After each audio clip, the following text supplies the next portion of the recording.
தாவேக அரசுக்கு தைரியம் இருந்தால் 6 மாதத்திற்குள் உள்ளாட்சி தேர்தலை நடத்த வேண்டும் என்று அமைச்சர் ஆதவ் அர்ஜுனாவுக்கு திமுக அமைப்பு செயலாளர் RS பாரதி சவால் விடுத்துள்ளார். புதுக்கோட்டையில் செய்தியாளர்களை சந்தித்த அவர் இனி எந்த காலத்திலும் காங்கிரசுடன் கூட்டணி கிடையாது என்றார். பாஜகவுடனும் திமுக கூட்டணி சேராது என திட்டவட்டமாக தெரிவித்தார்.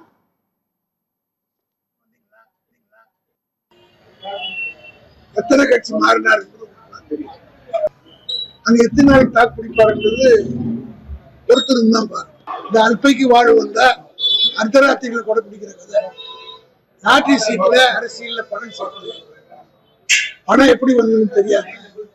அந்த பணத்தை எப்படி செலவு செய்கிறதுன்றதுக்கு எல்லாம் மீறி குவிஞ்சுக்கிற காரணத்தினால கண்ணு முன்னு தெரியாம வார்த்தைகள் தடித்த வார்த்தைகள் விடுறாரு. ஆனா அவருக்கு தெரியாது திமுகவுடைய வரலாறு. ஒரு தேர்தல் இந்த தேர்தலில் இவங்க கட்சி கொள்கையை சொல்லி ஓட்டு வாங்கினாங்க, லட்சியத்தை சொல்லி ஓட்டு வாங்கினாங்க. எவன் எம்எல்ஏ யார் எம்எல்ஏனே தெரியல, யார் வந்தீங்கன்னு தெரியல. மக்கள் ஓட்டு போட்டாங்க விஜய்ன்ற ஒரு ஆளுக்காக.